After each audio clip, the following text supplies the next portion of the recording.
Hello students, हम कर रहे थे हेरिडिटी चैप्टर। आज का अपना इसमें टॉपिक कौन सा रहेगा? मेंडल्स लॉ, मेंडल के नियम। तो इस पर आप क्या लिख लो? वेरी वेरी इंपॉर्टेंट लिख लो। क्यों?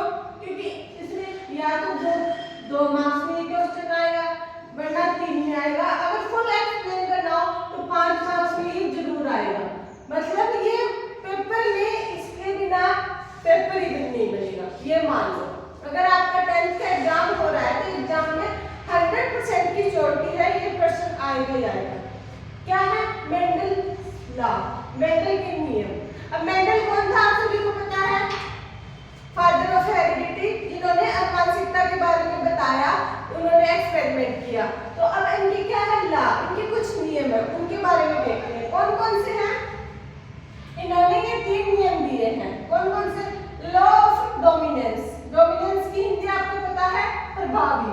तो प्रभाविता का नियम, प्रभाविता का नियम, इसकी हिंदी क्या होगी? प्रभाविता का नियम। दूसरा क्या है? Law of segregation. सेग्रीगेशन मतलब क्या होता है? अलग होना। जैसे सेपरेट, सेपरेट का प्राइवेट क्या है? सेग्रीगेशन। तो पृथक्करण का नियम, पृथक मतलब कि क्या होता है? अलग होना का नियम। तीसरा क्या है अपना? Law of independent assortment. Independent मतलब आपको पता है क्या होता है? स्वतंत्र। क्या होता है? स्वतंत्र। असॉर्टमेंट मतलब जानना, गमन करना। तो इसकी हिंदी क्या लिखेंगे? स्वतंत्र,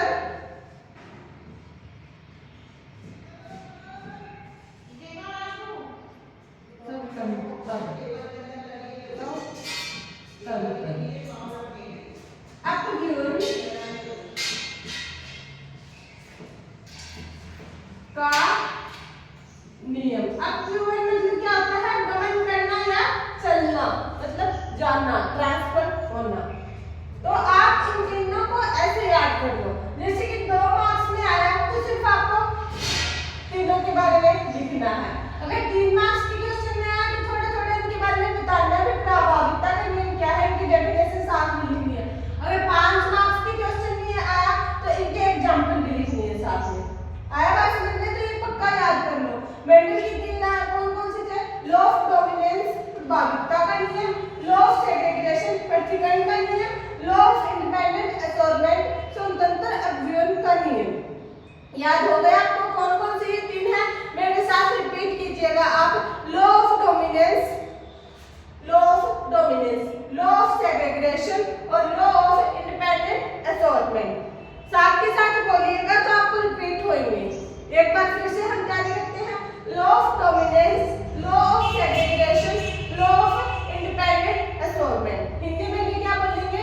प्रभाविता का नियम, पृथक्करण का नियम, स्वतंत्र अव्यवन का नियम। अब इनके बारे में थोड़ा सा जान लेते हैं। अब लॉ ऑफ डोमिनेंस क्या है? डोमिनेंस से आपको पता चला प्रभावी, जो मतलब प्रभावी होगा वो उसको हम उसका चुनाव ज्यादा करेंगे। वैसे ही यही नियम है। मतलब एक जीन है उसमें 2 एलिमेंट्स हैं, या फिर हम ऐसे कह सकते हैं एक व्यक्ति में 2 जीन है। इसको समझाती हूँ आपको यहाँ पे, प्रभाविता के नियम को समझाती हूँ एक बार।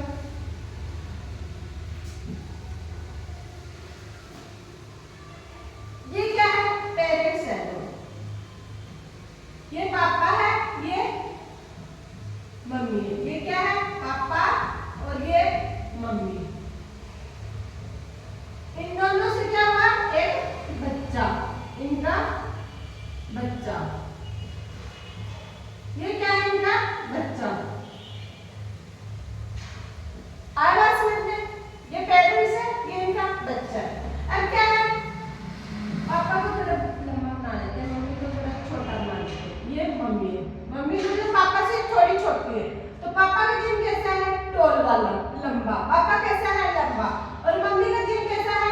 ड्वार्फ वाला, मतलब स्मॉल टी से डिनोट करेंगे जिसको। अगर ये लंबी होती तो बड़े टी से डिनोट करते, लेकिन छोटी है मम्मी तो इसे कैसे डिनोट करेंगे? स्मॉल टी से। मम्मी कैसी है? हाफ, मतलब स्मॉल है, छोटी है मम्मी। और पापा कैसे हैं? लंबे। पापा को कैसे किया? टी से डिनोट। मम्मी को कैसे किया? स्मॉल टी से डिनोट। अब क्या है, बच्चे में कौन से गुण जीन आए? बच्चे में क्या हुआ? पापा का टॉल वाला टी वाला जीन भी आया और इनका ये स्मॉल टी वाला जीन भी आया, लेकिन बच्चा कैसा हुआ? लंबा हुआ। बच्चे की हाइट कैसी? लंबी। लेकिन इसमें जीन तो ये दोनों है, लंबे वाला और छोटे वाला, क्योंकि छोटे वाला मम्मी से है और लंबे वाला पापा से है, लेकिन इसकी हाइट कैसी गई? लंबी। तो इसमें जो टॉल वाला क्या हो गया? डोमिनेंस हो गया, प्रभावी हो गया। इस टॉल ने बड़े टी ने छोटे टी को कहा तू साइड हो, मैं अपना काम करूंगा, मैं ज्यादा बड़ा दिखूंगा। तो ये बच्चा कैसा दिखा? लंबा। मतलब जिस जीन का ज्यादा प्रभाव होगा उसे हम क्या बोलेंगे? Law of dominance. समझ में आया? या आपको अगर ना समझ में आया हो तो आप वीडियो को रिपीट करके देख लेना, आपको अच्छे से समझ में आ जाएगा। अगर फिर भी आपको कोई डाउट होता है तो आप स्कूल में कांटेक्ट कर सकते हैं। ये बात समझ में आई ना? डोमिनेंस क्या होता है? जिस जीन का ज्यादा प्रभाव होगा उसे ही हम डोमिनेंस कहेंगे। तो इसे हम क्या कहते हैं? Law of dominance. बच्चे में दोनों जीन थे, टॉल के और छोटे के, स्मॉल के, ड्वार्फ के, लेकिन बच्चा कैसा हुआ? लंबा हुआ। उसमें कौन सा जीन प्रभावी हुआ? टॉल वाला। तो इसे हम कहेंगे लॉ ऑफ डोमिनेंस। अगला हम देखते हैं लॉ ऑफ सेग्रीगेशन।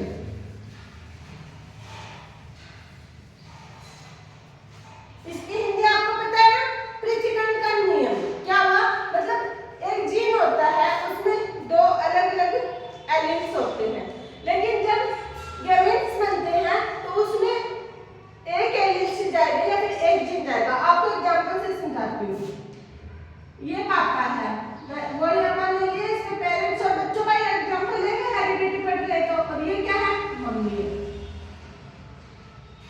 लेकिन पापा में ये दो जीन है, एक इनकी मम्मी से है ये वाला टी, और एक इनकी ये वाला टी।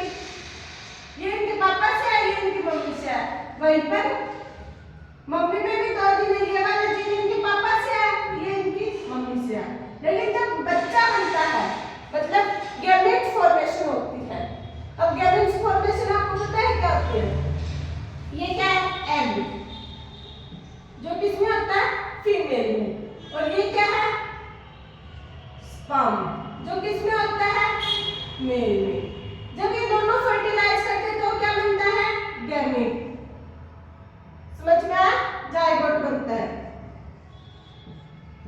लेकिन इस जाइगोट में क्या होगा? जीन दोनों के होंगे, एग का भी होगा, स्पर्म का भी होगा। वही है, यहाँ पे क्या होगा? नया बच्चा बना है, तो इसमें क्या हुआ? इनके पापा का जीन भी आया, मम्मी का जीन भी आया, लेकिन क्या है? एक पापा से आया है, दोनों जीन नहीं आ सकते, क्योंकि अगर इससे दो आएंगे, दो इससे आएंगे तो इसमें चार हो जाएंगे, संख्या ज्यादा हो जाएगी ना। तो क्या हुआ? एक पापा से आया और एक मम्मी से आया, मतलब अलग अलग आया, दोनों मिक्स नहीं हुए। और इसके पास फिर टोटल कितने बने? दो। तो इसे हम क्या बोलेंगे? Law of segregation. ये आपको सिर्फ समझाने के लिए मैंने बताया है कि जब जीन का ट्रांसफर हो रहा होता है तो वो अलग अलग होकर गैमेट फॉर्मेशन में अलग अलग होकर ट्रांसफर होते हैं, एक साथ नहीं जाते। ऐसे नहीं कि ये टी दोनों साथ है तो ये दोनों साथ ही बच्चे में जाएंगे, नहीं। इसमें स्मॉल टी भी जा सकता है और ये लार्ज टी भी जा सकता है, ऐसे ही इसमें। तो लॉ ऑफ सेग्रीगेशन का क्या मतलब हुआ? जब गैमेट फॉर्मेशन होती है तो सिर्फ एक एलील जाएगा। समझ में आया यहाँ तक? अब हम अगला देखते हैं।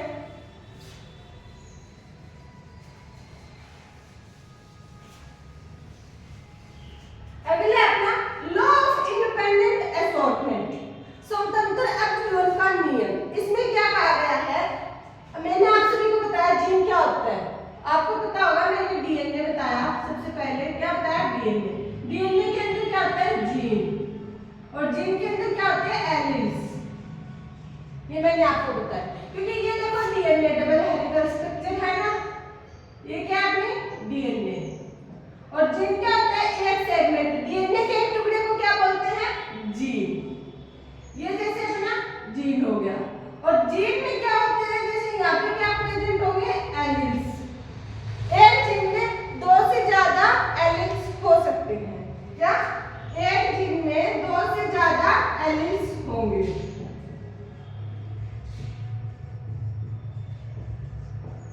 ज्यादा एलिल्स प्रेजेंट होते हैं। यहाँ तक आपको समझ में है। अब हम क्या ये क्या करते हैं, इसको समझेंगे law of independent assortment. Independent का मतलब होता है स्वतंत्र। अब हम सिर्फ एलिल्स पे आएंगे क्योंकि इसी पे है। अपनी जो जेनेटिक इंफॉर्मेशन होती है वो किसमें होती है, मोटे मोटे तौर पे हम ऐसे बोलते हैं कि डीएनए अपनी जेनेटिक इंफॉर्मेशन रखता है, लेकिन डीएनए में जीन होता है, जीन में एलिल्स होता है, तो वो इंफॉर्मेशन एलिल्स में भी हुई नहीं। अब ये कोई हमने एलिल्स ले लिया, जीन है एक एलिल यहाँ पे प्रेजेंट है, एक यहाँ पे है, एक यहाँ पे है, एक यहाँ पे है, और ऐसे इसमें एक यहाँ पे है, एक यहाँ पे है, एक यहाँ पे है, एक यहाँ पे है। अब ये एलिल्स कैसे है, ये वाला एलिल्स क्या है कि ये कलर प्रदान करता है, अपनी बॉडी का कलर कैसा है, फेयर है या डार्क है, मतलब ये वाला कैसा होगा, कलर वाला। ये वाला एलिल्स कैसा होगा कि अपने हेयर कैसे है, सर के बाल कैसे हैं, घुंघराले हैं, सीधे हैं, सिल्की है, ज्यादा है, घने हैं, तो ये वाला कैसा हो गया, हेयर वाला। अब ये वाला देख लो एलिल्स, ये जैसे नाखून, आप सभी ने नाखून देखे होंगे, किसी के लंबे होते हैं साइड में ऐसे, किसी के ऐसे छोटे वाले होते हैं, गोल होते हैं, ये कौन सा होगा, नेल्स वाला एलिल्स हो गया। और वैसे ये एलिल्स कैसे रखेंगे, कान, जैसे किसी की ये यहाँ से कान यहाँ से अलग होता है, जबकि कईयों के कान ऐसे चिपके होते हैं। आपने देखना अपनी क्लास में बच्चों को ऑब्जर्व करना, आपको मिलेंगे कईयों के ऐसे चिपके होंगे जैसे अपने ये मेरे वाले अलग हैं, तो ये कौन से हुए, ईयर लोब वाला एलिल्स हो गया। अब क्या होगा कि अब ये जो चार अलग अलग एलिल्स है, तो ये एक दूसरे पर डिपेंड नहीं है कि ये हेयर के कलर वाला एलिल्स जाएगा तो ये जो अपने बॉडी के कलर वाला एलिल्स जाएगा तो ये हेयर वाला इसके साथ जाएगा, या फिर हेयर वाला नेल्स के साथ जाएगा ना। जब बच्चा होगा तो ये अलग नेल्स वाला अलग जा सकता है, जरूरी नहीं है कि नेल्स वाला जाए, या फिर ईयर वाला अलग जा सकता है, हेयर वाला अलग जा सकता है, कलर वाला अलग जा सकता है, एक दूसरे पे डिपेंड नहीं है। ऐसे नहीं साथ लेके नहीं चलते कि तू चलेगा तो ही मैं जाऊंगा, जैसे कई ऐसे दोस्त नहीं होते शादी वगैरह में जाते हैं या फिर मेले वगैरह में जाते हैं, तू शादी में जाएगा तो मैं जाऊंगा, तू नहीं जाएगा तो मैं नहीं जाऊंगा। जबकि दो ऐसे होते हैं कि वो जाए उसकी मर्जी, मैं जाऊँ मेरी मर्जी, वो जाए ना जाए मैं जाऊंगा, ऐसे एक दूसरे पे डिपेंड नहीं है, ये इंडिपेंडेंट है। इसे हम क्या बोलेंगे, लॉ ऑफ इंडिपेंडेंट असॉर्टमेंट। ये तीनों नियम आपको याद हो गए होंगे, ये मोस्ट इंपॉर्टेंट है, आप इनको याद करो, फेयर कॉपी में लिखो, क्योंकि इससे क्वेश्चन 100% बनेगा आपकी क्लास में, एग्जाम फाइनल पेपर में पक्का बनेगा। इसके साथ ही अपनी क्लास यहाँ पे समाप्त होती है।